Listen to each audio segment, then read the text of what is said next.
अस्सलामुअलैकुम एवरीवन। उम्मीद करता हूँ कि आप सब खैरियत से होंगे। तो आज हम अपने लेक्चर नंबर 13 को कंटिन्यू करेंगे।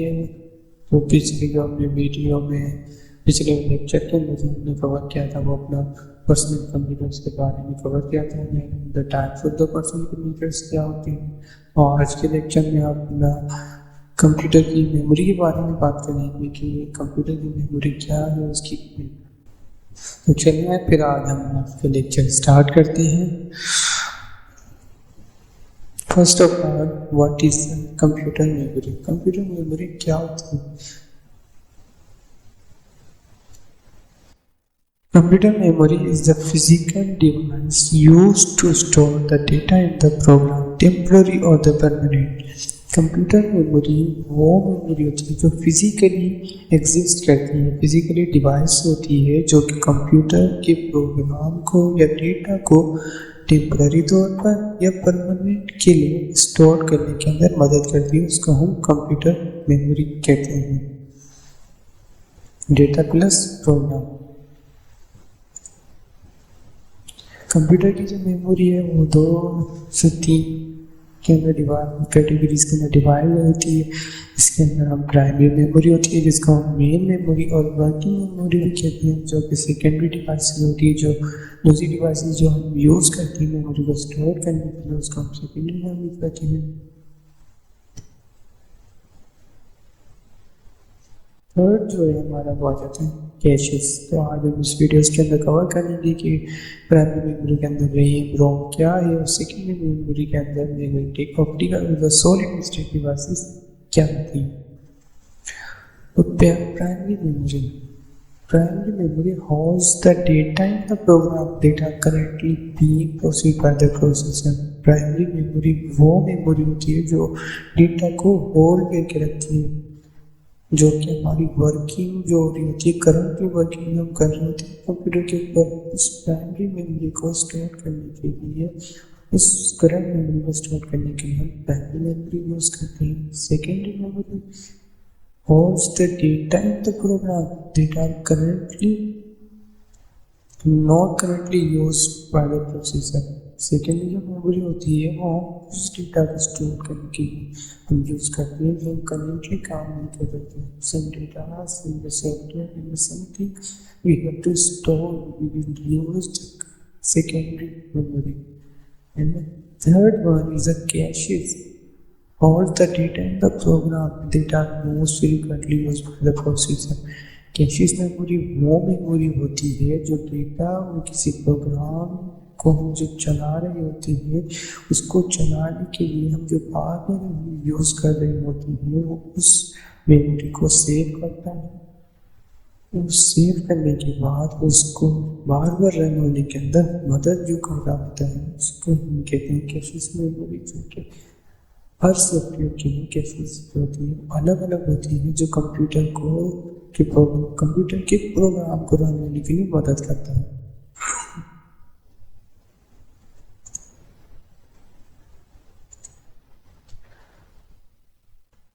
Primary memory, it is known as the primary memory और द वर्किंग मेमोरी। इसको हम प्राइमरी मेमोरी भी कहते हैं और वर्किंग मेमोरी भी कहते हैं। Primary memory holds only those data and the second on the computer is currently working on. Primary memory जो होता है सिर्फ वो डेटा अपने पास रखते हैं जो हम करेंटली वर्किंग कर रहे होते हैं कंप्यूटर के। It is generally made of the semiconductor material. ये सेमीकंडक्टर मटेरियल से मिलकर बनी भी होती है। This data and the instruction requires to be proceed reside main memory. और ये जो मेमोरी जो डेटा प्रोग्राम उसकी जो इंस्ट्रक्शन है वो है मेन मेमोरी के अंदर स्टोर कर रहे होते हैं। It is divided into 2 subcategories, that is RAM and second one is ROM. ये जो प्राइमरी मेमोरी है फर्दर 2 कैटेगरीज के अंदर डिवाइड होती है। First is random access memory and the read only memory.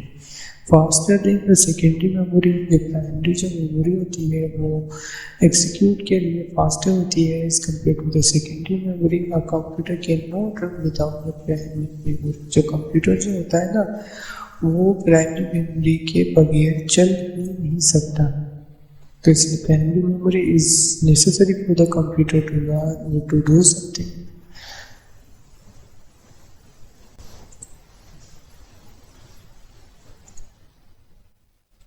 The types of there are two types. RAM is stand for the random access memory, and the ROM is stand for the read only memory. What is RAM? RAM is stand for the random access memory. It is store the data in the program temporarily. It means अपना जो RAM होती है वो data और programme को temporary तौर पर store करके नहीं रखती है अपने अंदर. It is volatile means it does not retain any content when power is stable. ये वोलेटाइल होती है. वोलेटाइल का मतलब ये है कि अगर हम किसी कंप्यूटर को बंद कर देते हैं और बंद करने के बाद जब हम वापस कंप्यूटर खोलेंगे तो हमारा जो प्रीवियस प्रोग्राम था वो प्रीवियस प्रोग्राम हमारे पास नहीं आएगा, क्योंकि जो रैम जो है वो टेम्पररी तौर पर करंट वर्किंग कंडीशन के अंदर करंट पोजीशन के अंदर सिर्फ टेम्पररी तौर पर उस डेटा और प्रोग्राम को स्टोर करना होता है. तो इसीलिए it is non volatile because it does not retain any content when the power is turned on. It provides the data in the program to the processor so that it can be processed the data on the basis of the given set of instruction. ये जो RAM है ये data और programme processor को देता है उसको run करने के लिए ऑन द बेसिस ऑफ जो हमने उसको सेट ऑफ इंस्ट्रक्शन और कंडीशन दी होती है उस हिसाब से वो हमें परफॉर्म करके देता है. सबसे पहले ये डेटा होगा, फिर प्रोसेसर को देगा, फिर प्रोसेसर उसको प्रोसेस करके जो हमने सेट ऑफ इंस्ट्रक्शन दिए होंगे फिर उसके जरिए वो हमें आउटपुट यानी कि इंफॉर्मेशन देगा. RAM is a physical chip जो फिजिकली एग्जिस्ट करती है. ये आप सबने देखी भी होंगी सीपीयू के अंदर लगी होती है. इट इज रीड और राइट मेमोरी. जो रैम जो होती है वो रीड और राइट मेमोरी होती है. हम इसको रीड भी कर सकते हैं और राइट भी कर सकते हैं. Access mechanism is random, not sequential. Means we can directly access any type of RAM without touching any other byte. जो एक्सेस मैकेनिज्म है वो रैम का जो है वो रैंडम है. मतलब कि हम किसी भी रैम की जो एनी बाइट मतलब कि हम रैम की जो एनी बाइट कोई सी भी बाइट को बगैर किसी दूसरे बाइट के टच करे बगैर हम उसको रन कर सकते हैं. The memory RAM plus ROM is divided into the piece of the bytes. जब RAM और ROM को मिलाते हैं तो वो 8 बिट्स की बजाय के मिलता है. Every byte has got the address defined in the hexadecimal. जो हर जो बाइट होती है वो डिफाइन होती है हेक्साडेसिमल्स के अंदर. जैसे कि ROM की 4 बाइट्स, RAM की 8 बाइट्स, मेमोरी की 8 + 4 जो हमारी 10 बन जाती है. ROM read only memory. It is stored a special program permanently. जो ROM है वो स्पेशल प्रोग्राम अपने अंदर परमानेंटली स्टोर करके रखता है. It is non volatile. जो रैम थी वो वोलेटाइल थी और ROM जो है नॉन वोलेटाइल है. इसका मतलब ये है कि हम जब हम अपने सिस्टम को बंद कर देंगे हम फिर से उसको रन करेंगे तो वो प्रोग्राम दोबारा से रन कर सकते हैं easily. ROM is the physical memory chip which stores the special program card. The BIOS means the BIOS means basic input output system. ROM है वो फिजिकल चिप है जो उस चिप के अंदर हम स्पेशल प्रोग्राम स्टोर करते हैं जिसे BIOS कहते हैं.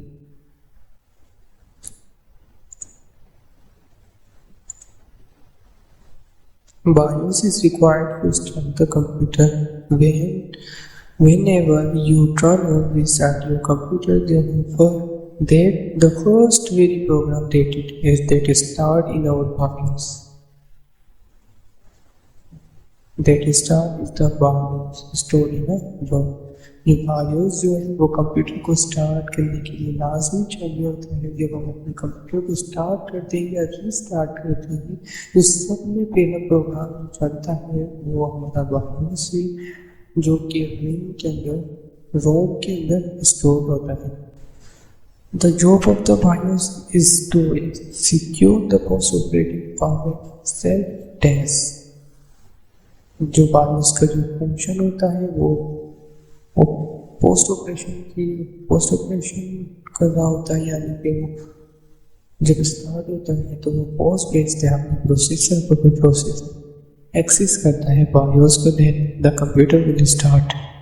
The post checks whether all the requirement hardware is present or not and all the hardware attached is working properly or not। जो post जो है वो चेक करता है कि जो हमारा जो हार्डवेयर है करंटली वर्किंग जो है सही से कर रहे हैं या नहीं कर रहा, वो पोस्ट भेजता है और वो चेक करता है, फिर जाके हमारा कंप्यूटर स्टार्ट होता है। उसको जो पोस्ट जो सेंड कर रहे हैं उसको हम पोस्ट ऑपरेशन कहते हैं।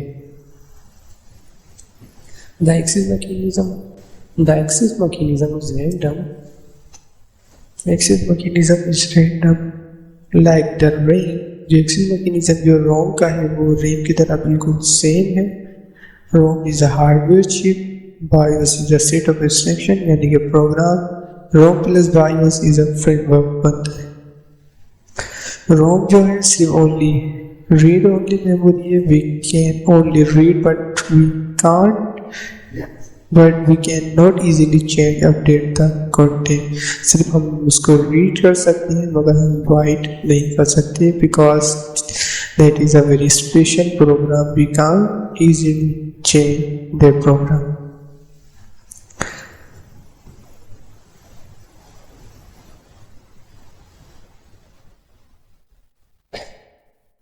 सेकेंड जो हमारी मेमोरी के टाइप आ जाती है वो है सेकेंडरी मेमोरी। सेकेंडरी मेमोरी क्या है? This is the type of memory is also known as auxiliary यानी कि एक्सटर्नल मेमोरी। ये मेमोरी की एक टाइप है जो कि एक्सटर्नल मेमोरी की टाइप कहलाती है। It is slower than the main memory. ये मेन मेमोरी से थोड़ी स्लो होती है।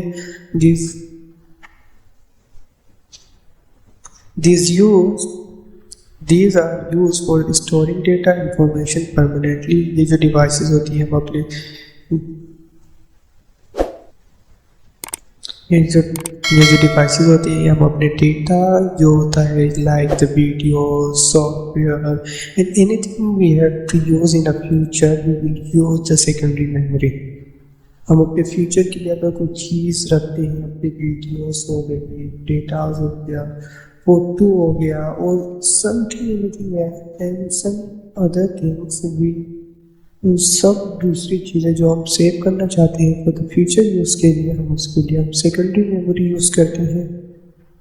CPU directly does not access these memory content of the secondary memory are the first transfer to the main memory and the CPU can access it, for example discs, CDs and DVDs etc। जो CPU है वो secondary memory को direct access नहीं करता है, कि सबसे पहले इसकी जो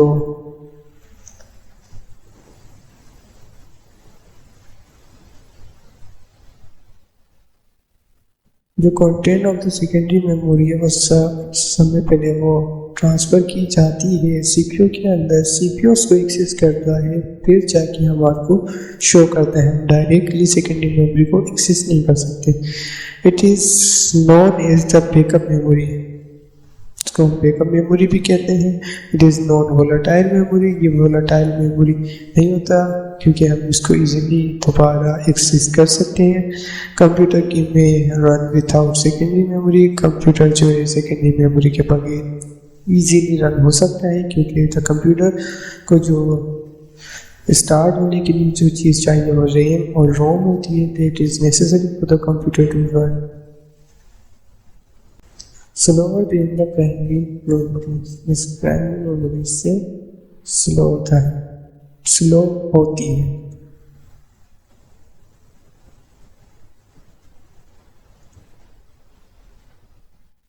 Third memory is caches. Cache memory is a very high-speed semiconductor memory which can speed up the CPU.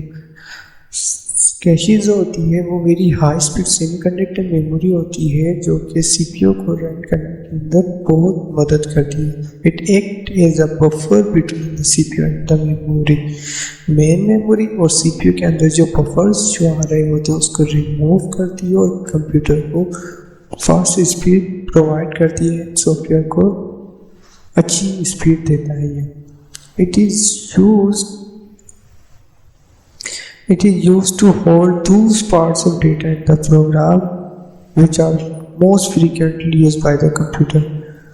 ये अपने अंदर वो मेमोरी अपने अंदर सेव करके रखता है जो हम कंप्यूटर के अंदर सबसे ज़्यादा यूज़ कर रहे होते हैं। उसकी मेमोरी को उसके सॉफ्टवेयर की जो वर्किंग जो चीज़ होती है उसको अपने अंदर सेव करके रखता है और उस प्रोग्राम को फास्ट रन करता है। The part of the data in the program are transferred from the disk to the cache memory to view memory by operating system from where CPU can access them. जो हमारा data part of the data in the program, जो हमारा data of the programme है सबसे पहले वो transfer किया जाता है डिस्क से कैशेज मेमोरी के अंदर। फिर कैशेज मेमोरी को वो ऑपरेटिंग सिस्टम ऑपरेट करता है सीपीयू के ज़रिए, फिर सीपीयू उसको एक्सेस देता है रन करने के लिए। Cache memory is faster than the main memory. जो कैशेज मेमोरी होती है वो फास्टर मेन मेमोरी से और सेकेंडरी मेमोरी दोनों से फास्टर होती है। It contains the less access time as compared to the main memory. ये टाइम कंज्यूम बहुत कम करता है इस compare to the main memory के हिसाब से। It store the program that can be executed with short period of time. It store the data temporary use. ये अपने अंदर जो डेटा जो स्टोर करके अंदर रखता है और टेम्पररी यूज़ के लिए होता है। अक्सर आपने ये कैश मेमोरी अपने मोबाइल्स में भी देखी होगी, ये कंप्यूटर में भी होती है जो कि कंप्यूटर को हेल्प आउट करती है for running the program. Cache memory has limited capacity. Cache memory की जो कैपेसिटी है, जो स्टोरेज है वो लिमिटेड होती है। It is very expensive. Value के अंदर ही बहुत ज़्यादा एक्सपेंसिव होती है। मोस्ट प्रोसेसर है L1, L3 and L2 cache memory. जो मोस्ट ज़्यादातर जो प्रोसेसर है वो L1, L2, L3 level 1, level 2 and level 3 caches रखते हैं अपने अंदर। L1 cache memory is build inside the microprocessor. जो लेवल 1 कैश मेमोरी जो है वो माइक्रो प्रोसेसर के अंदर होती है और L2 और L3 जो cache memory locate on the micro processor chip. Level 2 और लेवल 3 जो कैशेज है वो माइक्रो प्रोसेसर की चिप के अंदर एग्जिस्ट करते हैं। First the micro processor find the data in the cache memory. सबसे पहले माइक्रो प्रोसेसर डेटा चेक करता है कैश मेमोरी के अंदर।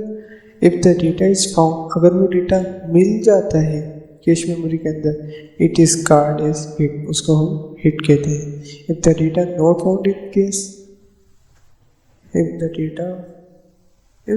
Data is not found in the cache memory, अगर वो डेटा कैश मेमोरी के अंदर नहीं मिलता तो हम उसको कहते हैं MIC, miss. In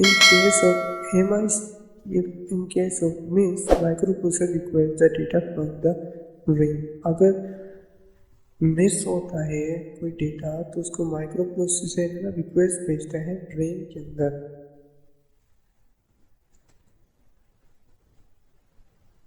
full RAM के अंदर भेजता है for the checking. It is the overall view of the working memory. First, first look in the cache memory data. Cash memory के अंदर सबसे पहले डेटा चेक किया जाएगा। If the data not in the cache memory fetch from the RAM, अगर data नहीं मिलेगा तो वो रैम के अंदर से भी डेटा लिया जाएगा। Third one is if the data is in the cache send to the CPU, अगर डेटा जो है वो कैश मेमोरी के अंदर है तो वो सीपीयू के अंदर सेव किया जाएगा। The data from the RAM write to the cache memory and send it CPU, अगर डेटा रैम के अंदर मौजूद होगा तो फिर वो रैम के ज़रिए से फिर सीपीयू के अंदर भेजा जाएगा। यानी कि जब हमने कैश मेमोरी के अंदर चेक किया, जब चेक किया तो डेटा मिस था। जब डेटा मिस हुआ तो हमने फिर रैम के अंदर एग्जीक्यूशन पे, जब रैम के अंदर हमने चेक करा, जब रैम के अंदर जब डेटा मिल जाएगा मिस का तो फिर हम उसको सीपीयू के अंदर भेजते हैं। दिस ऑल आर, तो ये था हमारा आज का लेक्चर की मेमोरी, कंप्यूटर्स की जो मेमोरी होती है उसके बारे में आज हमने पढ़ा। तो उम्मीद करता हूँ कि आप सबको ये आज का लेक्चर समझ आया होगा। तो हम अपने कोर्स को अगली वीडियोस में कंटिन्यू करेंगे और आगे देखेंगे कि हम आगे के सिलेबस में हमारा क्या आता है, उसको फिर कवर करने की कोशिश करेंगे। तो उम्मीद करता हूँ आप सबको लेक्चर पसंद आया होगा। तो फिर मुलाकात होगी अगली नेक्स्ट वीडियो के साथ। तो अपना ख्याल रखिएगा। अल्लाह हाफिज़।